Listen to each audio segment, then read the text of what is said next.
In this tutorial, we're going to have a look at a report called the Ops Chart Report or the Operations Chart Report. This report is primarily used by lodges, but we have seen application of this report in reservations offices and in the accounts offices because it also enables you to show on a matrix type of view at reservation level you can color code things like payment status and agent status, etc. So I'm going to show you how the report actually works and explain that to you. And then I'm going to show you a few case studies to help you familiarize yourself with the report and use it in a way that suits you best. And that's the important thing to know about this report, is that this report can be used in a number of different ways, and you can vary the output and use it in a format that suits you and suits your needs. So let's take a look. To access the report, go to the Property menu, into Reports, and look for the report called the Operations Chart. The Report Filter section is divided into three main sections. The first section is where you set your filters. The second section is if you would like your report to have a chart section that's kind of a matrix or a grid. And the third section is if you would like notes included in a separate section. So that would be reservation notes. The Operations Chart report is designed to be a dynamic report, which means you can build the format so the results can display in a way that you'd like to work with them. And it's really designed for the operations crew, so that's the people at the lodge, to be able to see data happening or see reservation data at a room level.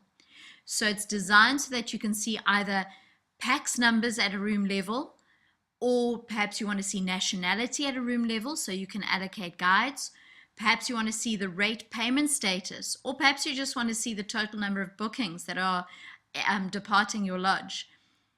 Again, all the ideas around the ops chart is that the report is designed in a way that you can build it to achieve what you want it to do. Now, most clients should be using the report multiple times. In other words, you would be using the ops chart report and designing a format for your chef in the kitchen, and you'd use the ops chart report to design an arrivals list for your concierge, and you could also be using the ops chart report to be designing information related to the guides that you allocate, perhaps based on language, if you group your bookings based on nationality. So this report is a really powerful report, and generally in the field we see that our clients don't just use it for one purpose. Rather, they use the report to meet a number of their operational needs. So we're going to show you how the filters work, and in the next tutorials, as I mentioned, we're going to show you some case studies.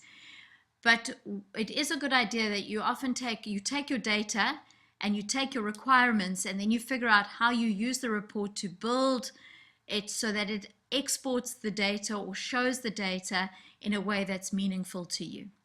So let's take a look at the filters. All right, let's take a look at the date range. The date range defines the date that the report will run where reservations are traveling on or within the date range specified. Property and accommodation filter will show you a list of your properties and accommodation types for you to generate.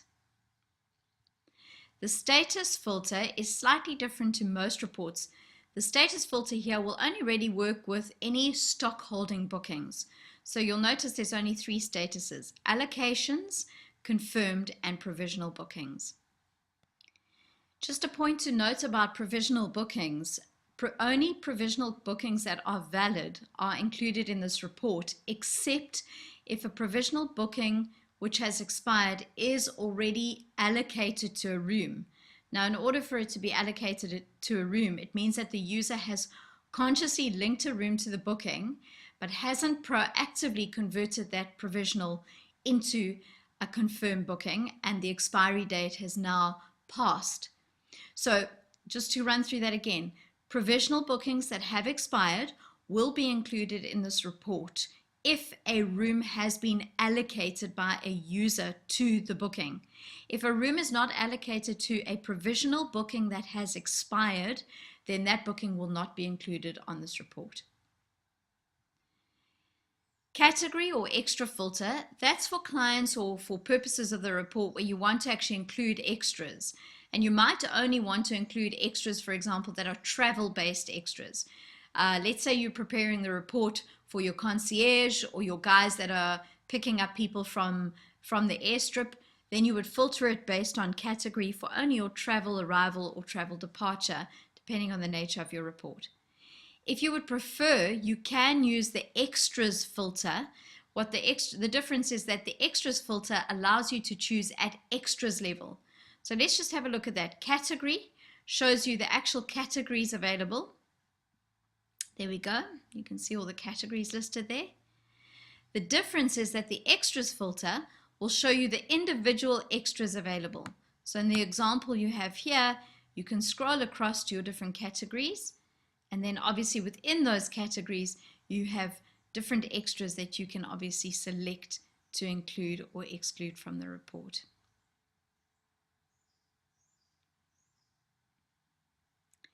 Rate type, that's if you would like to filter obviously based on rate type.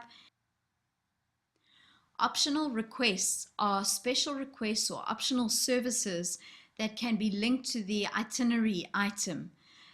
Those optional requests are often linked to rates, but not always.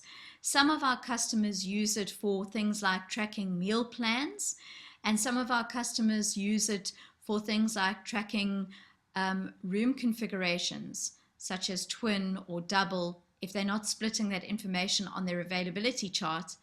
And other of our clients use it for general purposes, such as the guest has asked for flowers in their room, or perhaps they've asked for the sole use Land Rover, if those customers are not using it as extras. But those are basically the optional requests that you can add when you're making the booking on the itinerary line item. Let me just show you what that looks like. So you would just select the ones that you wanted to if you'd like to isolate specific ones. When the operations chart generates, it generates at a per room level. In order for bookings to be able to be correctly allocated, the auto allocate rooms toggle option is recommended to be on. What that does is it pre-allocates any rooms that are manually allocated by users. In other words, the user from the front end has gone in and allocated a room. And then it automatically allocates rooms around that to bookings where the rooms are not yet allocated. The next option is for report sections. When you generate the report, you can use one or both of these options. So you can either use the accommodation chart or you can use the notes option. So if I turn the accommodation chart option on, you'll see that it lists my filter options that I have available for the accommodation chart section. Alternatively, I can look at the notes section and there's my options displayed. So let me show you very briefly what the accommodation chart looks like.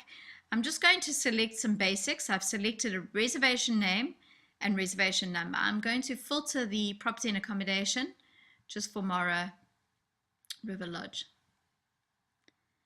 and generate the report. Now in the next tutorial we'll go into details about these two different sections.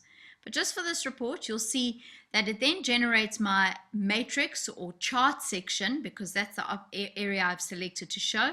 It's showing me the reservation number and the reservation name for Mara River Lodge in room 1 on Saturday the 9th of August. And as I scroll across, I can also see that there's some activity in the standard suite room 1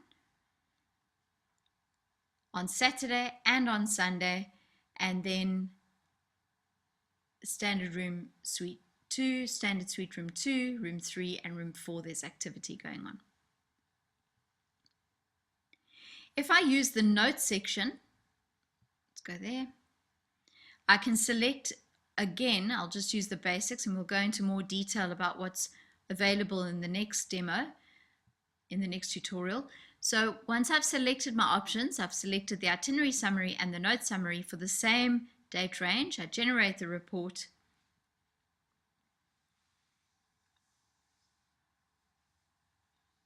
and it shows me the results for the 2 reservations. WB18, I can see the itinerary summary, and WB122, I can see the itinerary summary, and on WB122 there's also some notes which I can see over there as well. So that's a quick introduction on the operations chart.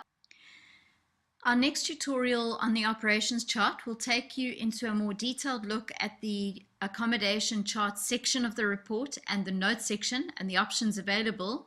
And we'll also show you some case studies of how customers are using it in field and really leveraging these 2 really dynamic report options for their business and operation needs.